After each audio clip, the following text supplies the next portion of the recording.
I'm Amit Shah. I'm the Chief Operating Officer at Virta Health, and I'll be the moderator and host today. I've got a few housekeeping notes before we get going. The webinar will be recorded, and we'll be sharing the recording with all of our guests. We have about 15 to 20 minutes of Q&A. We'll do that at the end. And so if you can please, as you have your questions, type them in the question panel on your screen. We'll pass along the upvoted questions to our panelists. And then I do want to take a moment to just welcome and thank both of our panelists today, Amy Zhang and Dr. Mike Chernew. Both of these panelists will have a short presentation after I introduce the webinar topic. So on that note, I'm going to get going here. Employers, health plans, and patients across the nation have been struggling with out-of-control costs of medical care. The digital health and diabetes landscape is getting really crowded with ROI claims, and vendors are claiming a 2-to-1 or 3-to-1 ROI, pretty regularly. So the key question that we're here to answer today is, given all the noise in the market, how can benefits leaders and health plan leaders tell facts from fiction on these ROI claims? We've spent a lot of time learning about this at Virta. We recently published our Milliman validated cost savings analysis that shows $425 per patient per month gross savings. That's one of the highest published savings to date across the digital health landscape. While this might seem too good to be true, after our discussion today, I hope you'll see why we're very confident in these numbers. I'm going to spend a moment to walk through why there's skepticism about savings analyses in the market. We've identified 4 common issues from all of these analyses that you can look out for, and we're going to be discussing each of these in more detail, but just to give them to you at a high level, there's over-extrapolation, there's cherry-picking data or patients, there's hijacking outliers, and then there's swinging baseline. These aren't kind of mutually, collectively exhaustive of all the different ways that these analyses can be done poorly, but they are some of the big ones that we've seen. To go into each one in detail, over-extrapolation, this is really overstating the impact, often in sales and marketing, compared to what's actually seen in a given study. This can be in terms of not seeing a real statistically significant change or inappropriately applying a takeaway that might not necessarily apply. And so one example of this is oftentimes vendors will see clinically significant impact on something like weight loss, and they might extrapolate that impact to broader diabetes trends, even if that might not be true. Like if A1C doesn't always improve with weight loss, for example, but they'll use that extrapolation. That would be one way in which you're able to kind of overstate efficacy, even though it's not probably the right, the right comparison. Another way that we see this is cherry picking the data. And this isn't just choosing data, one way that the common way that people think about this is that it's choosing a data set that best represents a point of view. I also think that I've seen this in terms of selecting like specific data points within a data set to include and exclude. There are many ways that this happens, but the one that I've seen pretty often is to choose a subpopulation, and you can see either by region or by risk, and show outcomes only for a subpopulation. Most people here would say that healthcare is still a pretty regional. There are regional differences in access to care and cost of care, and so like kind of showing picking if your intervention like Virta's is a national intervention, and then picking a certain region to focus on would be like a version of doing this that we've seen in other places. So. The third example is hijacking outliers. This one I can't really overstate. Like outlier methodology is incredibly important, and the data point at the bottom there is why this is the case. 1% of plan participants generally account for around 20% of the cost, And the top 5% of plan participants by spend account for about 50% of the cost. The way we deal with these, the way an analysis deals with these outlier situations could really swing the results of the analysis really significantly. And so I think there's three things that are important in outlier methodology. One is that the same methodology is used for both treatment and control group. Two is that there's some rationale based on what can be impacted by the treatment. And so what, if you're choosing to leave something out, then it's great to make sure there's a rationale. And then third one is to make sure you're looking at both medical and pharma spend. I think that especially with specialty pharmaceuticals and all, there's a lot of high cost pharma spend. And I think including that, or at least being thoughtful about whether or not to include it in outlier methodology, is really important.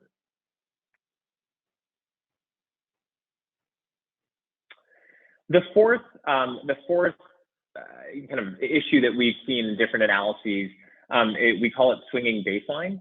And that's overstating the ROI by changing calculations or avoiding kind of an apples to apples comparison. I think it's very common to do pre-post. And so this isn't saying that like doing a pre and a post analysis isn't accurate. I think that often though, if you just do a pre-post, you could miss market changes. We spoke earlier about the regionality of healthcare. And so there are some changes due to that. But I also think that one of the big ones that we see often with our employer groups is that plan design changes can have pretty significant impact. And so I think, adjusting for those and making sure that you not only do a pre-post, but probably do, a pre-post for both the control and the intervention group, and then look at the differences there, is one of the ways I've seen that you can adjust for that type of swinging baseline. And to generally be very wary of something that's just a pure pre-post analysis, because there could be other things that drive that impact. So those are four of the key, those are four of the common issues that we see with analyses like this. I'm going to transition to talking a little bit about Virta and give an introduction about Virta, and then I'll hand it over to Amy to tell you a little bit about our analysis in particular. Virta, for everyone, is a virtual comprehensive metabolic health clinic. We're the first and only medical treatment to reverse type 2 diabetes, and so we are a medical clinic, and we are led by physicians.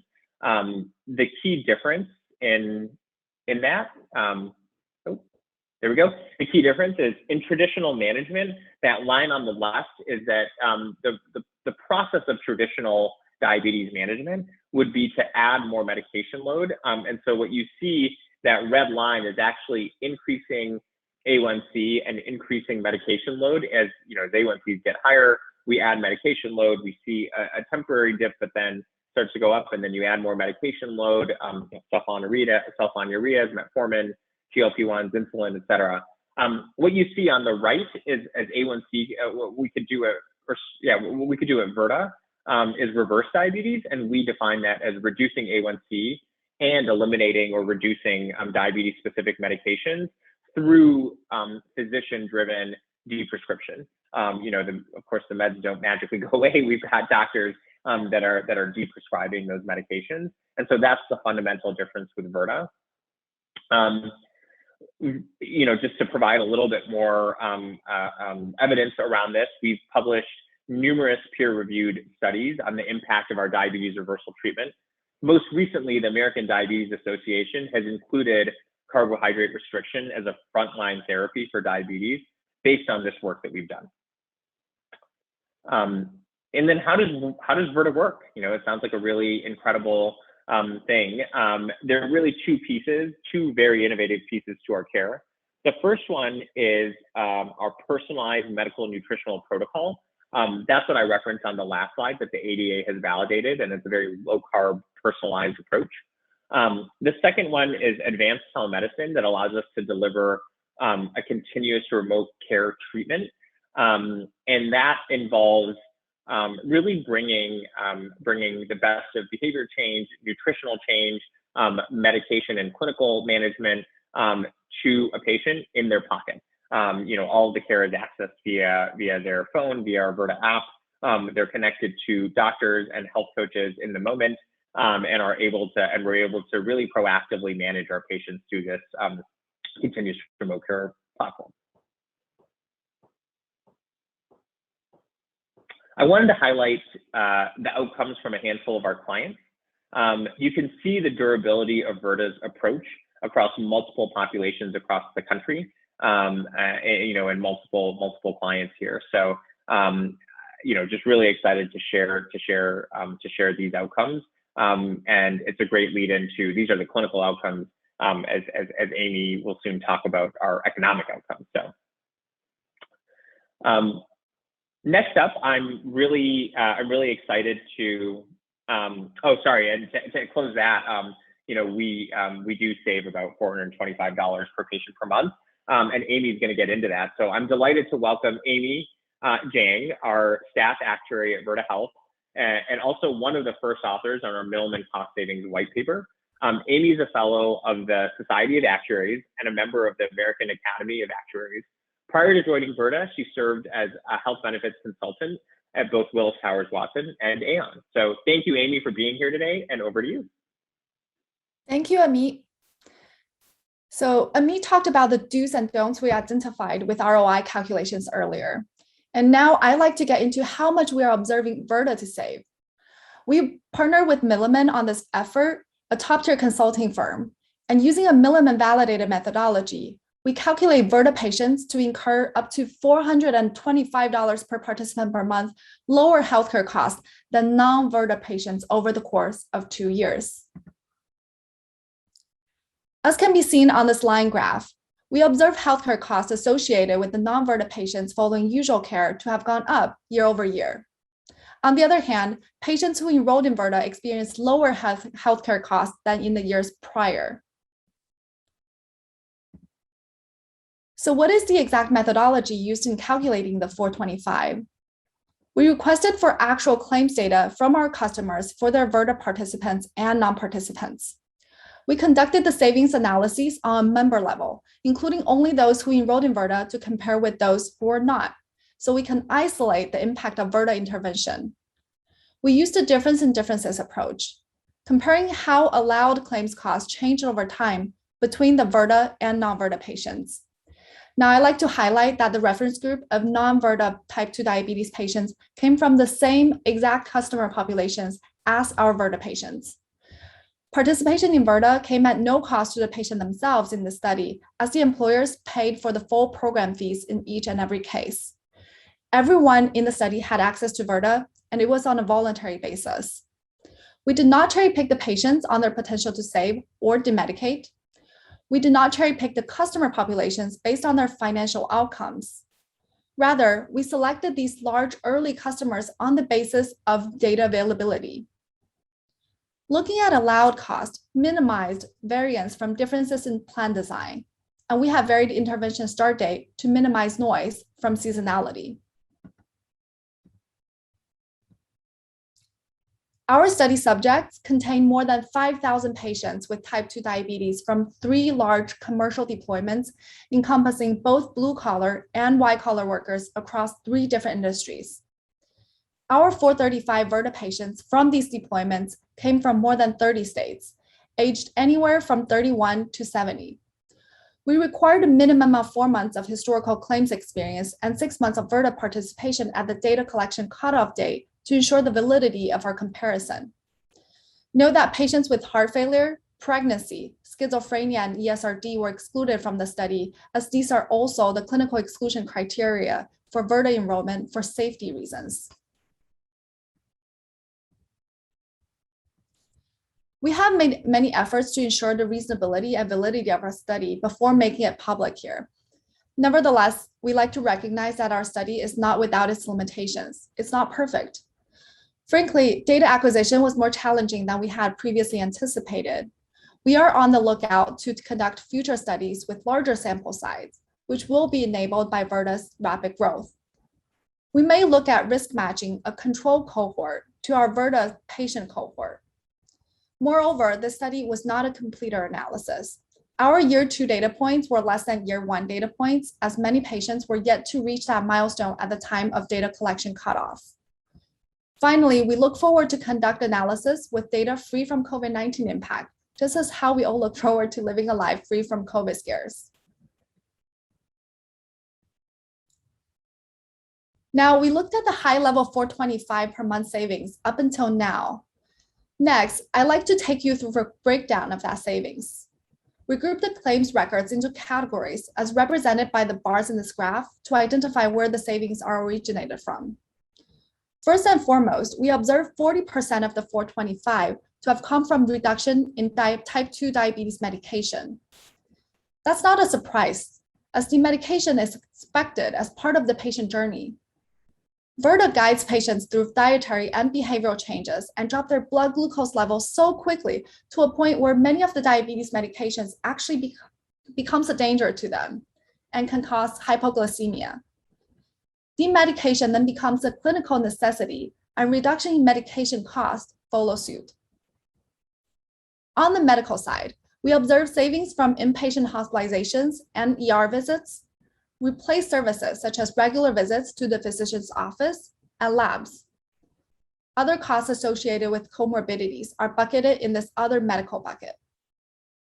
Now, all of the above roll up to the 425 per month gross savings that we see at the very end, which amounts to $10,200 per participant over 2 years. We understand that this is a very significant savings amount we're presenting here, but is this reasonable? Or is it regression to the mean? Let's take a step back to evaluate the reasonableness of our assumptions here and observations. We saw a 43.2% reduction in type 2 diabetes drug costs in year 1 of the study. While we realize it's difficult to monetize clinical outcomes, our clinical trials showed 49.5% reduction in number of patients who took any diabetes drugs other than metformin at baseline, like insulin. The magnitude of the medication shared between our clinical trials results and claim studies provide confidence in the validity of our observations here.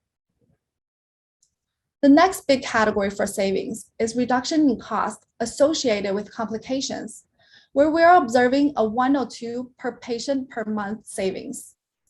Here, we quote a Milliman study, where reduction in hemoglobin A1C is observed to be correlated to reduction in medical costs due to complications. The similarity in reduction percentage is uncanny.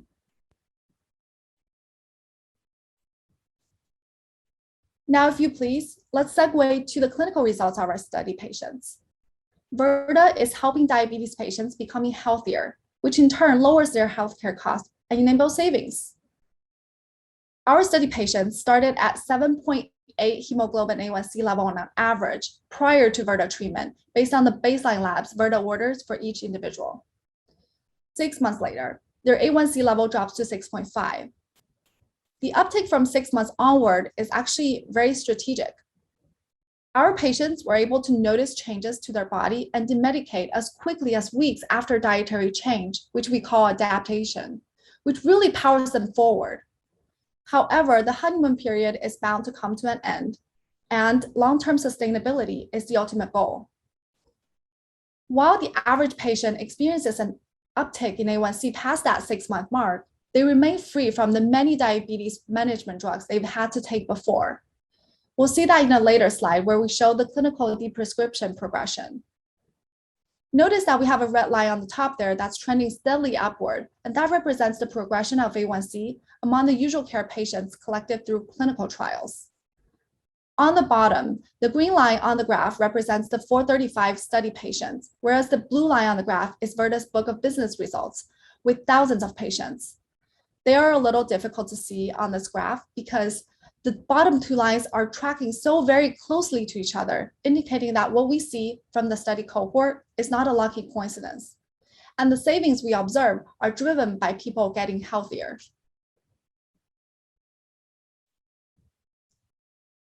The next set of clinical results I like to show here is how weight tracks among our study patients. Virta's type 2 diabetes reversal program is not a weight loss program. And we do not ask people to eat less or fast. Our coaches recommend food and recipes that follow low-carb dietary structures so that our members can intake just the right amount of food that feels comfortable to them while keeping their blood glucose levels under control.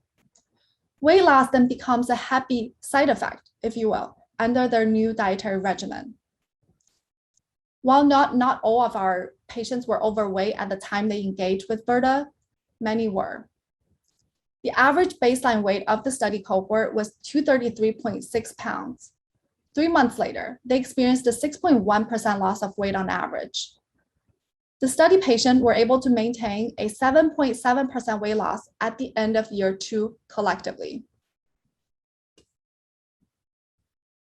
Last but not least, let me show you the clinical outcome of our deprescription observed for our 435 patients.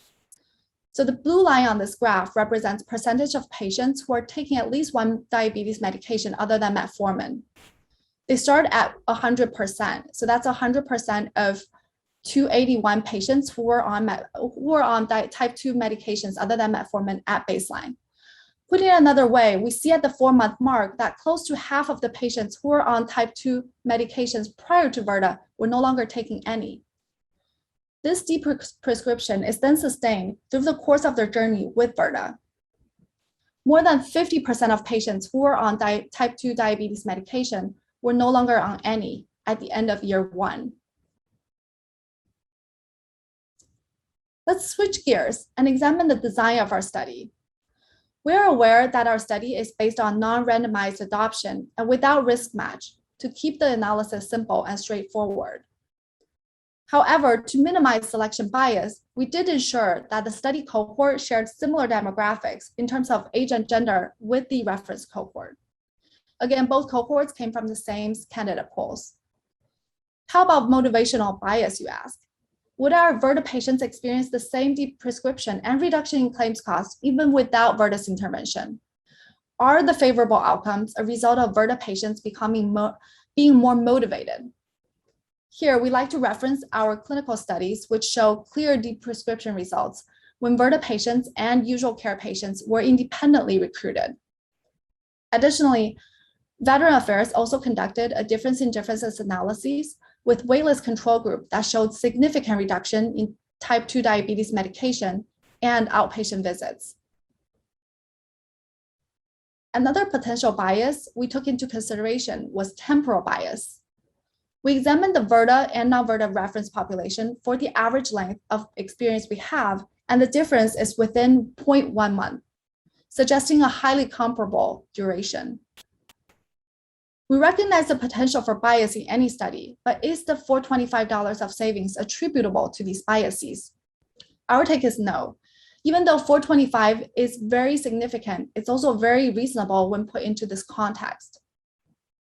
Thank you for spending the time here with us today and witness how Virta's savings is $425 per participant per month for our customers based on real-world data. We'll continue to validate these savings with more data and analysis in the future, because helping patients to reverse diabetes and get healthier is the financially responsible choice. That's all my ramble on the cost savings analysis. Up next, I'd like to pass on the spotlight to Michael for the role of employers in bending healthcare cost curve. Thanks, Amy. I think, Amit, do you want to say anything before I jump in? No, I mean, Amy did my job. Amy, first of all, thank you. Thanks for, thanks for that and for all the details there. And again, we've started to see some questions come in. Please keep those coming. And then, yeah, I'd love to turn it over to Dr. Michael Chernew. As you might know, he's an economist and a professor of healthcare policy at Harvard Medical School and studies strategies to reduce healthcare spending and improve health outcomes, and currently serves as the chair of MedPAC, which is Medicare Payment Advisory Commission, and has also served as chair of the Harvard Benefits Committee for 9 years. Mike, we're really excited to have you here today and very honored that you joined us. Over to you. Great. Thank you so much. The real challenge here is to see if my slides actually control. They do. So let me go back. So first of all, a few disclosures. The opinions are mine alone. They don't reflect those of Harvard. They don't reflect those of MedPAC, for example. And second, I think the audience should know I am a Virta advisor and have a small amount of Virta stock as a result. So it's important for you to understand my disclosures. I'm going to talk much more broadly for much of this talk, and I'll say a few things about the Virta intervention and the analysis at the end. But let me start with, I think is obvious to almost everyone on the webinar, that there's rapid growth in private premiums and healthcare spending, and we're really getting to a point of that not being sustainable. So for much of my talk, I'm going to discuss broadly what can be done about that. And only one aspect, of course, is going to relate to improving health. So the key point here, and it certainly was acutely clear to me as the chair of the Harvard Benefits Committee, was that the employers have to balance spending with worker satisfaction. So health benefits are an important tool to attract and retain workers. There's limits on the willingness of employers to aggressively lower spending because of that. In the best case, the strategies that lower spending will also make workers happier and, again, ideally improve their productivity. I think a happier, healthier worker is probably, in most cases, a more productive worker. So my framework for spending is really simple. You can imagine how long it took me to make this slide. Spending is price times use. So if you want to lower spending, you have to lower price or use. So in most of what's going on in the commercial market now, the big driver is price. This is data from HCCI. The top, if you look at the left side panel here, the top solid bars are price, the bottom dotted line, the top solid lines are price, the bottom ones are use, and you can see that things are driven by price. I will say in the prescription drug line, which is the fastest growing and an issue worthy of discussion overall, in this particular slide, we don't have rebates in there. So there's some real issues there. And particularly in the case of insulin, which is important for this topic, rebates are a really big deal. But nevertheless, price is probably writ large where most of the money is on the commercial side. And I'll talk about what you can do about price in a minute. But in thinking through this, that doesn't mean you should ignore low value care. So about 2%, maybe a little more, is it identifiable low value care? This is care that clinicians think probably should not be given, think choosing wisely.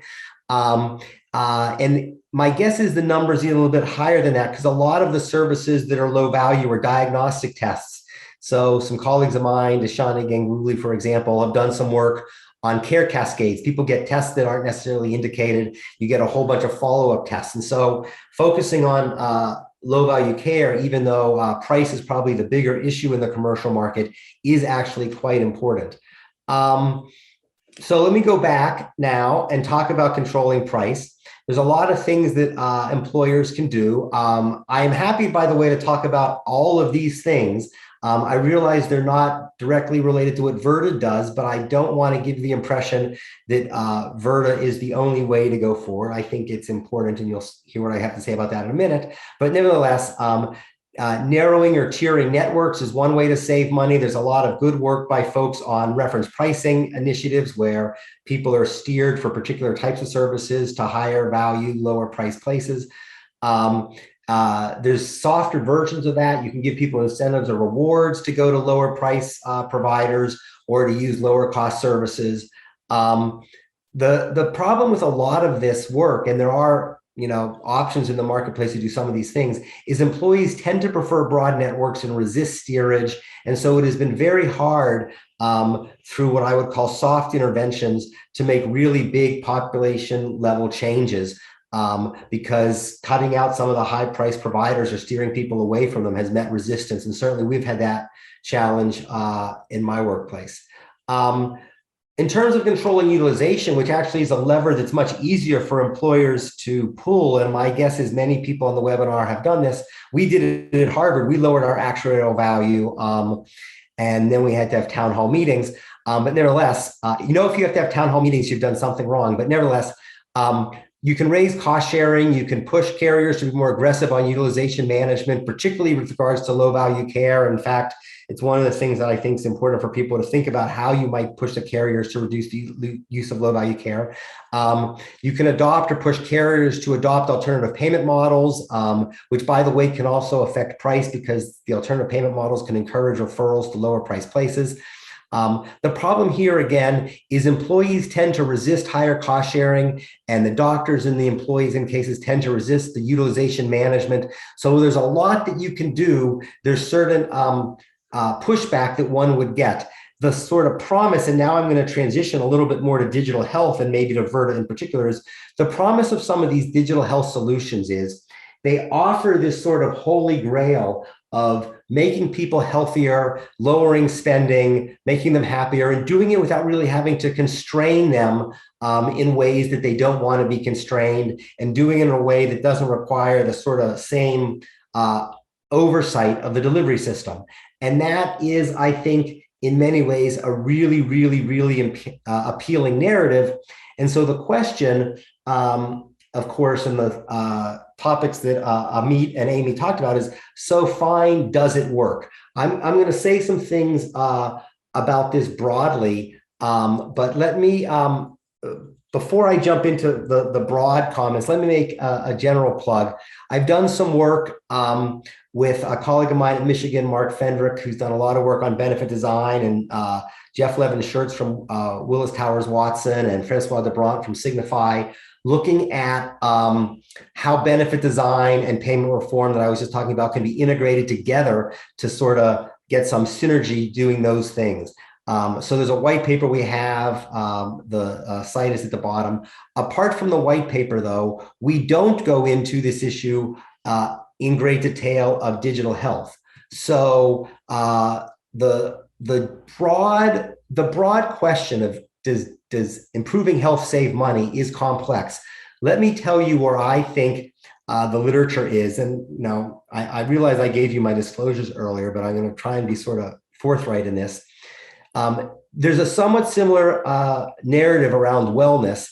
And if you look at the wellness evaluations, the rigorous ones, they simply don't demonstrate savings. There's been several recent randomized trials of wellness programs. And I wouldn't put Virta in the wellness bucket, by the way, but sort of broad wellness programs that have been evaluated haven't saved money. That doesn't mean they couldn't. It just means the evaluations haven't been as positive. And again, I think largely it's because of the motivation bias that Amy talked about and the way some of these wellness programs are put in place.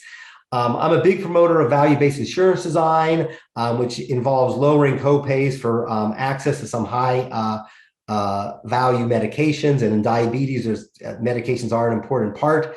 There shouldn't be barriers financial for people taking their medications. There are offsets associated with value-based insurance design. In general, they haven't been big enough to save money net. In other words, you get more people to take their medications. So this leads us to the point of talking about digital health, which is a newer and more disruptive innovation, and again, not mutually exclusive from any of the other things. And here I would say the evidence is emerging. You just saw the evidence from Virta's evaluations, but I think the broader question of whether digital health saves money is a claim that all the vendors will make, and the evidence is emerging. It's important to understand that the details matter. Digital health probably doesn't save or not. It really depends on exactly what digital health and how is it implemented. So the key in most of these is the way to save money is to target. You need to find people that are spending a lot of money or would have spent a lot of money otherwise, and then target the intervention to them. That creates a big challenge in the evaluation because of regression to the mean. If you pick the people that are the highest spenders, their spending tends to go down. So that means you need to have a strong control group. You can't target expensive people and do a pre-post design. You need to have a control group comparably selected, which, by the way, they did in this analysis. I think Amit mentioned that in one of his threats to validity in the very beginning. And so, you're going to save money in places where you can modify spending for people that would have spent a lot of money. And that's really what Virta does in a range of ways, which I think at least gives you some sort of potential up front to think that there might be some actual savings here because there's so much money on the table to actually save. So how would we assess the impact? So it's probably not surprising that I'm a big fan of RCTs. They're rigorous. And in fact, there have been some Virta RCTs more clinical, and I'll let Amit talk about some of them. The problem is they're expensive, and sometimes they're not generalizable. They're done in one population. A lot of times you see, for example, the control group in RCTs don't seem to match everybody else because of the inclusion or exclusion restrictions of the RCT. And you're really only testing one particular implementation of something. So I really do think there's role for real world evidence. And that brings us into the realm of quasi-experimental design. I'm not going to repeat a lot of what Amit said, which was spot on, but you can do a pre-post analysis, but you need to do it with a control group, what economists would often call a difference in difference design. Matching often helps, not always, by the way, but often it helps to get some comparability between the treatment and control group. And again, Amy spoke to that, and you can ask her more questions about the details. The other thing that is super important in these difference in difference designs, and something that Amy mentioned was a limitation here, was you want the pre-trends to match. You want to know that your treatment and control groups were not only similar, but were trending similarly, because that's the core assumption. That's much harder to do without a longer window of data. So whatever you get, you have to ask, do the results make sense? Particularly, for example, the patterns of spending. And I would give the Virta team kudos in general. Amy spent a lot of time, more so than almost always, in discussing this sort of reasonableness approach. And then you have to think, do the results make sense with the clinical narrative? Another area where I would give Amy some kudos. For a lot of narratives, when you want to just promote the use of preventive services, most services are cost effective, but not cost savings. So you can't save money by promoting cost effective, but not cost saving services. And you always need to think about the number of people needed to treat. What's the expense of the service they're getting in order to reduce some complication down the road?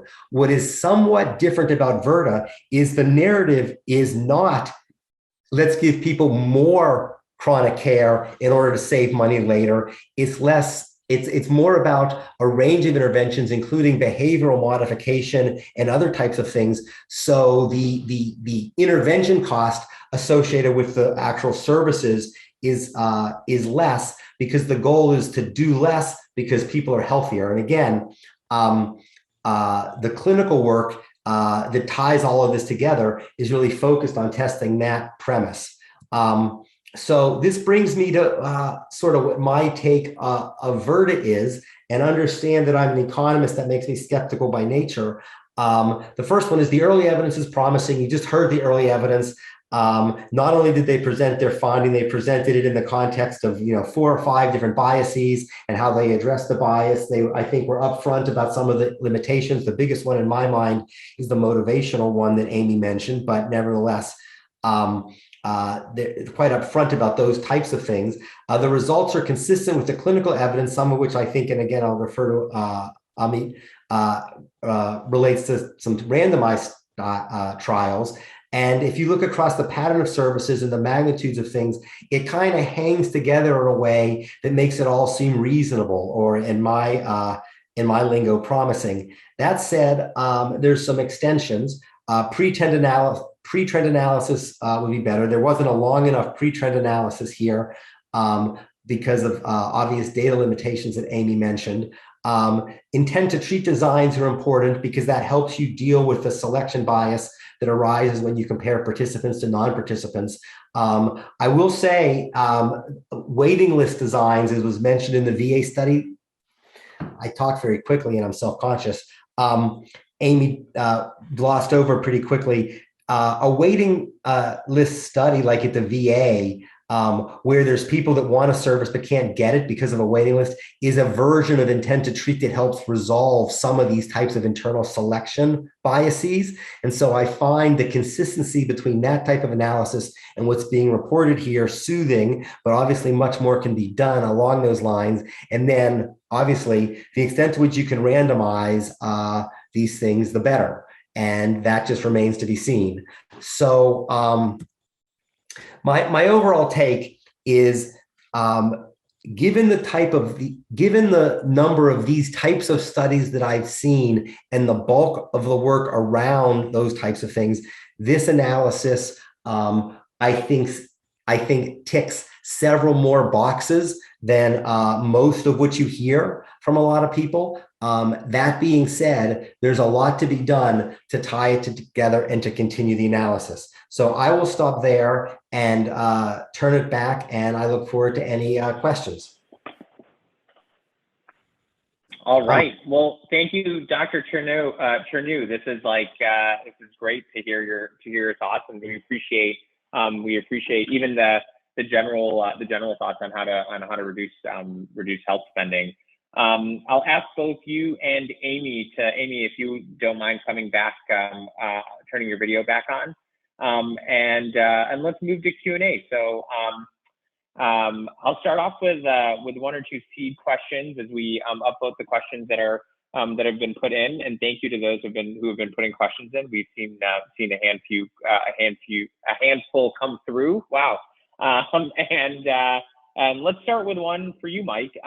You mentioned that details matter, and as benefits leaders and health plan leaders read through hundreds of cost savings reports and claims, what questions should they be asking themselves to sort fact from fiction? Yes, well, the first thing, of course, is does the narrative make sense about how it's going to work? I think that's sort of the most important thing. And then the second is not just, this works if someone does the exact right thing, but will it work for my population in a bunch of ways? So for example, you didn't talk about this much, and I'm going to give you a chance to talk about it. My original concern when I first heard about Virta was that it sounded great, but no one is going to stick with the program. And I thought the most important thing for you to demonstrate wasn't that if you made people change their behavior, you could modify diabetes. I think people sort of understood that clinically, that, there's a sort of clinical knowledge behind that. The question was, could you actually affect the behavioral change for the individuals? And if you did, would they actually put up with it for any extended period of time? So again, I haven't done these studies. I'm going to throw this back to you, Amit, but my understanding of the analysis from Virta is in fact that people got engaged and stayed engaged. And that type of question, you can talk about it specifically for Virta, but to answer the question you asked me, that type of question becomes central to evaluating any of the many different digital health things. Will people use it? Will they stay? Will they follow what they're supposed to be following when they do it? So maybe you should say something about Virta and its retention. Yeah, absolutely. Great question, Mike. We have, as I shared, a couple of clinical trials or a couple of papers published from our clinical trial. And so I'll quote our clinical trial retention, which is 83% at 1 year. And to Dr. Chernow's question, we see that type of retention rate. We are able to maintain strong retention of our patients and strong engagement in the service. And so that is one of the things we're pretty proud of. So thank you for throwing that back to us. Great. Well, Amy, there are a handful of questions for you on our analysis, and so I'll jump into a couple of those. Absolutely. What's the average age of our patient population in the analysis? Give me a second for that, please.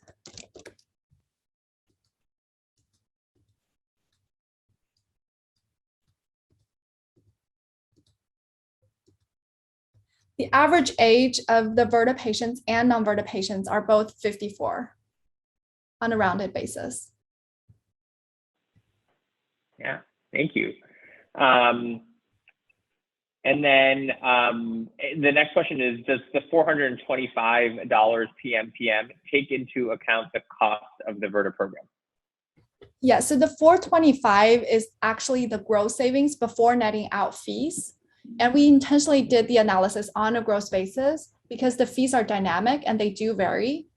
But on average, the members were charged a little over $200 per month, I believe, leaving the net savings to be the other $200 and over. Thank you, Amy. And then Mike, I think this is a more general question on how to structure these experiments, but how should savings be discussed in reference to people starting a program and stopping? and this is kind of like the retention question that you asked me. This person said, this is a common problem in weight loss programs. Do you recommend programs report the percent of people who drop out of digital health programs? So my preferred way, I said this a little bit at the end, my preferred study design, if I were able to pick, and just to be super clear, I'm not able to pick, but my preferred study design is on a PMPM basis comparing firms that adopt and firms that don't. The unit of intervention in my mind, and the decision we used to make, we would have to make at Harvard is, if you adopted this for Harvard, what would happen to Harvard population overall? So for example, you want to pick an intervention where there's typically a lot of people in the population that need the intervention. And so some people will join, some people will drop out. What matters to us in terms of the outcome was sort of Harvard's overall spend. Because that gets diluted, there's so many things going on in a controlled setting. It's very hard to do analysis that way, particularly if it's a small number of people that are eligible. So in the intent to treat sense, even think about the analogy to a randomized trial. Once you randomize someone into the arm, you compare everyone in that arm. If they don't finish, they don't finish.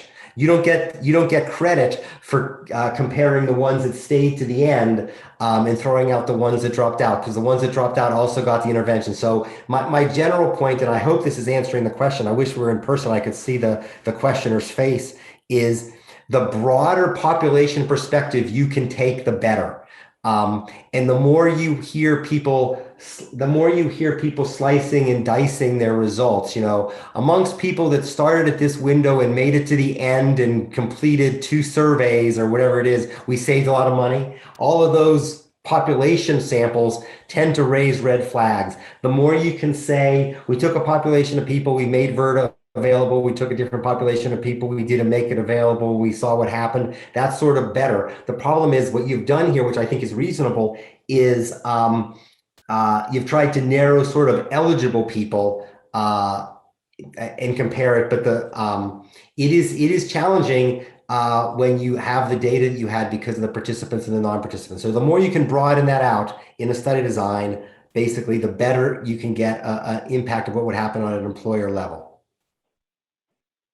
So I'm not sure if that was clear. I can try saying it again. It'll be like louder, but maybe not clear.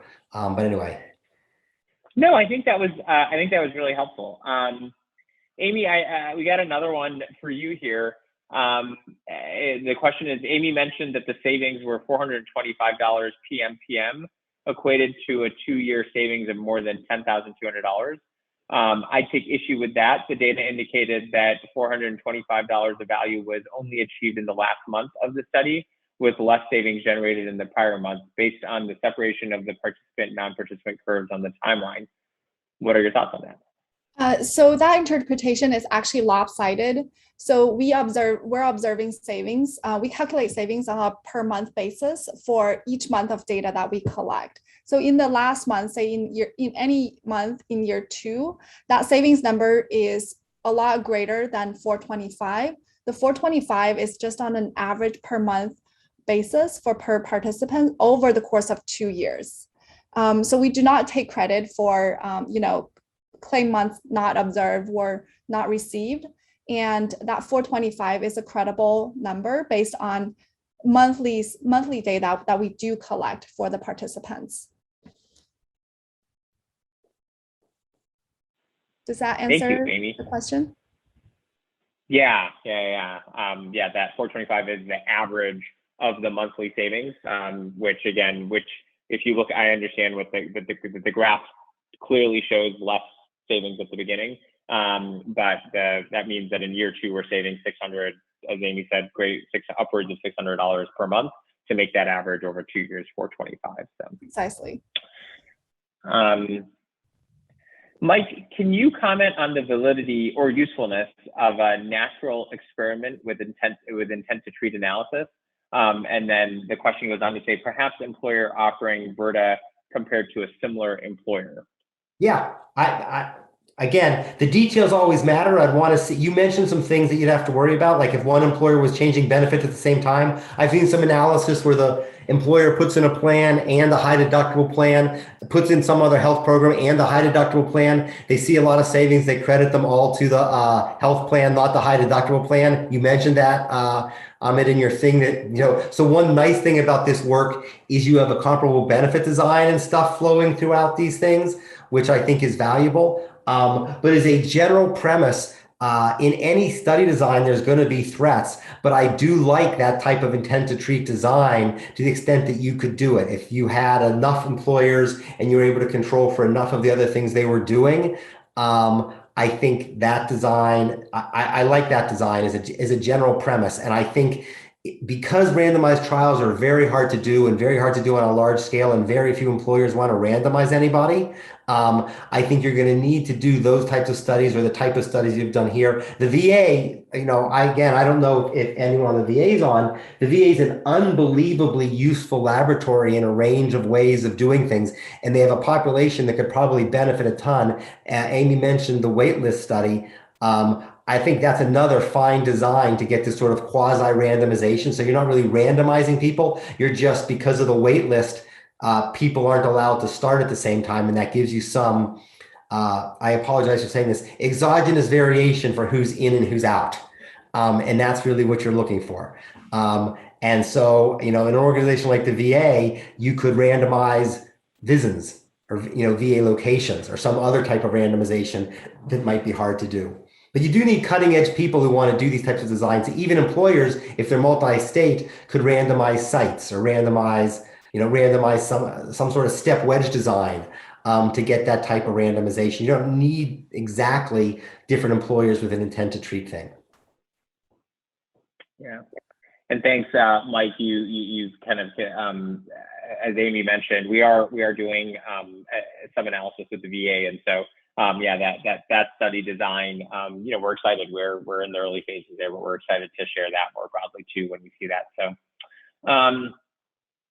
there's another question here, Amy, around can you give a general idea of around the percent of patients that agree to participate of total identified as eligible, and then unrelated, do you pursue Net Promoter Score or patient satisfaction in participant surveys? Maybe I'll take that one if that works. And so both in terms of the percentage of eligibles that we're able to, I'll start with the first piece, the percentage of eligibles that we're able to work with, or to get into the Virta treatment. It really depends on our partnership with the organization. I mean, Mike's mentioned the VA a handful of times. That's obviously such a huge, there's so many people at the VA, so we've done that in a phased approach. And the percent is based on, whether we're doing a pilot or not. But with great marketing access and with a great partnership with the organization that we're working with, we've been able to see upwards of 10 to 20% of those patients of patients engaging. And then we do see a rolling thunder after that, whereas people start to see their colleagues, their people that they know with the type of results that we've seen, we start to see kind of that continue to pick up over time. And so that's about the number that we impact. Virta we also do collect Net Promoter Score and a variety of surveys. In fact, I start every morning with patient feedback. And so we have health coach satisfaction surveys, which I read on Tuesday, NPS I read on Monday, health coach on Tuesday, provider satisfaction on Wednesday, and then patient sustainability surveys on Thursday, et cetera, et cetera. So we do have a lot of different surveys that are deployed depending on patients' feedback, et cetera, et cetera. And we look at them all in terms of Net Promoter Score, which again is a more aggregated one about the overall experience.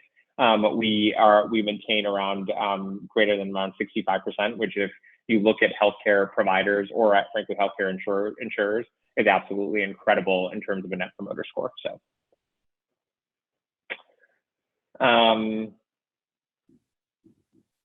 Yeah, let's see. Amy, there's another one here on selection bias here. So what was selection bias addressed in the study design? It strikes me that patients who volunteered for the study would be more engaged in their health, unlike those in control group. And then Mike, maybe you could jump in afterwards. Dr. Chernew, what method would you recommend? So I can answer the selection bias part. So we actually pointed that out. We compared the reference group with the Virta patient group, and we observed the demographics to be highly similar in terms of age and gender.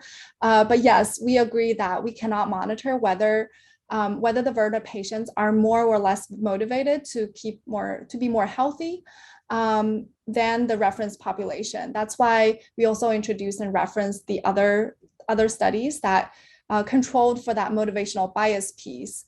But just from a ground level up, just because someone has motivation to change, diabetes is not something that you can reverse on your own by motivation. And we do have very solid studies showing that the natural remission rate of type 2 diabetes is very, very low. Yeah, so my quick take on this is this is my biggest concern, by the way. So the sort of core points here are if you don't see a lot of reversal or changing behaviors just naturally, I'll say in the wild, you don't worry a lot as much about that. There's you don't see it's hard to find a subgroup of people where this is happening, or at least that would be, you want to look to see if that was going on. What I find more convincing than that is some of the stuff you presented, Amy, around the randomized trials where you don't have that problem because you've randomized it and you're seeing the same type of behavioral scene. So if you thought there was a real difference in the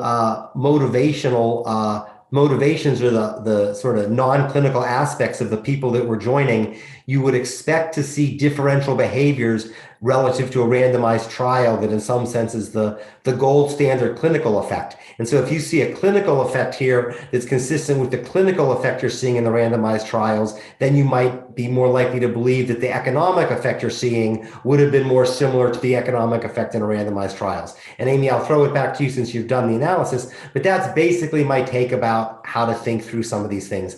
Yeah, but ideally, again, you would have populations of people where you do an intent to treat type study, the extent that you could, as opposed to this type of matching, which always has this problem. And so it's really a question of the comparability of the clinical things you're seeing in a randomized version versus the clinical things you're seeing here, and then extending that to the economic findings, where you don't have the randomized trial, but at least you have the pathway that's working through the clinical thing. And I guess the last thing I'll say, I know you're about to kick us off, Amit, is it's very hard to save money by making people use a lot more healthcare services, because services are cost effective, not cost saving. The clinical stuff here is a very different narrative than the standard clinical thing you would see in many prevention type studies. Well, thank you. First, thank you to both of our panelists, Dr. Mike Chernew and Amy Jang. This was just a really great discussion, so I want to thank you both. I also want to thank all of you for joining us today. Hopefully it was insightful and you learned something. And then as a reminder, the recording will be sent out to all the registrants. And so we'll reach out to you with a link. And we're just really grateful for you joining us today. So thank you so much and have a great rest of your day.